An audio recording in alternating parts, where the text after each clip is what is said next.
जय हिंद, नमस्कार। आइए जानते हैं कि अशोक ने अपने प्रजा को कौन से संदेश दिए थे, कौन से ऐसे विचार थे जो अपने प्रजा के साथ बांटे थे।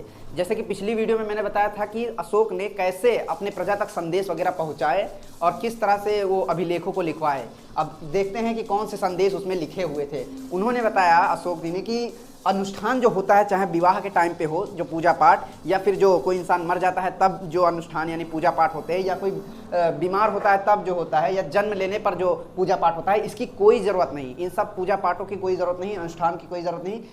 इसके बजाय अगर लोग दूसरी रीतियां अपनाएं तो वो ज़्यादा फलदायी होगा समाज के लिए और स्वयं के लिए भी। उन्होंने आखिर कौन से संदेश बताए, कौन सी रीतियां बताई? तो रीतियां पहली ये बताई कि उन्होंने बताया दासों को या फिर नौकरों से, मतलब इन दोनों से अच्छा व्यवहार करें, क्रूरता व्यवहार ना करें। दूसरी बात कि बड़ों का सम्मान करें और उनकी बातों को माने। ये सारे संदेश उसमें अभिलेखों पे लिखवाए। और चौथी की ये, तीसरी की ये, जीवों का सम्मान, मतलब जीवों को मारे नहीं, जीवों पर भी दया करना चाहिए, उनको बलि के नाम पर काटे ना या फिर मारे ना। और चौथी बात कि ब्राह्मणों और श्रमणों को दान देना चाहिए। दान देने से और बढ़ता है, चाहे वो ज्ञान का दान हो और चाहे अपने संपत्ति का हो। अपने धर्म का ना तो बढ़ाई, यानी कि सबसे लास्ट बात बताया कि अपने धर्म की ना तो बढ़ाई और ना ही किसी के धर्म की बुराई करो। अगर ऐसा करोगे तो स्वयं का ही धर्म का जो है नुकसान करते हो, ठीक है। ऐसा करने से स्वयं के धर्म का ही नुकसान होता है, उन्होंने बताया। इसी तरह से पंडित जवाहरलाल नेहरू जो थे, उन्होंने भी बताया कि जो धर्मादेश की भाषाएं हैं आज की, वो भी बहुत कुछ हमें सिखाती हैं और समझाती हैं। कैसे? जैसे कि धर्म आदेश, मतलब धर्म के द्वारा जो आदेश दिया जाता है कि कोई धर्म में ये नहीं लिखा हुआ है कि दूसरा धर्म खराब है। वो ये बोलता है धर्म कि ये सारी रीतियां खराब हैं, बस ये नहीं बोलता है लेकिन कि वो दूसरा धर्म खराब है। तो इस प्रकार से धर्मादेश की बहुत सारी जो शिक्षाएं हैं उनसे हम काफ़ी कुछ सीख सकते हैं। अब क्वेश्चन ये आता है कि अशोक के कौन से ऐसे विचार हैं जो आज तक एग्जिस्ट कर रहे हैं, यानी कि जो आज भी प्रासंगिक है, जो आज भी एक मुद्दा बना हुआ है। जैसे कि अशोक के साम्राज्य में बहुत ही वो हो रहा था, लड़ाई झगड़े, धर्म में टकराव हो रहा था, जो आज भी धर्म में टकराव होता रहता है ना। तो वे सारे मुद्दे हैं, और भी बहुत सारे मुद्दे हैं जो आप खुद ढूंढिए।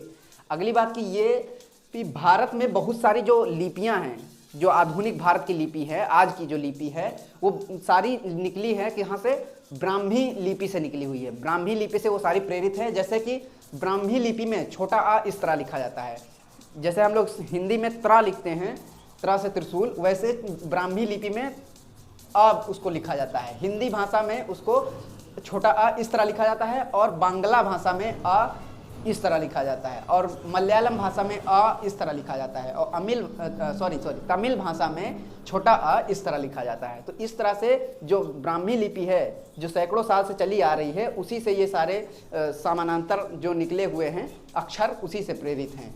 और अन्यत्र जानकारी में, जैसे मौर्य साम्राज्य अपने यहाँ 2300 साल पहले चल रहा था, उसी से थोड़ा सा पहले यानी 2400 साल पहले चीन के जो सम्राट लोग थे, उन्होंने चीन की लंबी जो दीवार, बड़ी सी दीवार, ग्रेट वॉल ऑफ चाइना बनाना शुरू कर दिया था, आज से 2400 साल पहले। अच्छा, आप सोच रहे होंगे कि इसको क्यों बनाया, क्यों गया, इसका उद्देश्य क्या था? तो इसका उद्देश्य ये था कि उत्तर दिशा बोले तो कि इस दिशा से चीन में घुसने वाले पशुपालक या फिर जो युद्ध करने वाले राजा वगैरह होते थे, उनको रोकना था। यही उद्देश्य था चीनी सम्राटों का, क्योंकि अपने पशुपालक भी बहुत बड़े युद्धकार हुआ करते थे। क्योंकि अपने यहाँ के जो राजा थे, ये पहले पशुपालक ही तो होते थे। चरवाहे के लिए, मतलब चरवाहे आपस में लड़ जाते थे, चारागाह ढूंढने के लिए या फिर मवेशियों के लिए लड़ जाते थे आपस में। तो इन्हीं सब चीज़ों को देखते हुए चीनी सम्राटों ने दीवार ही बड़ी सी बना दी।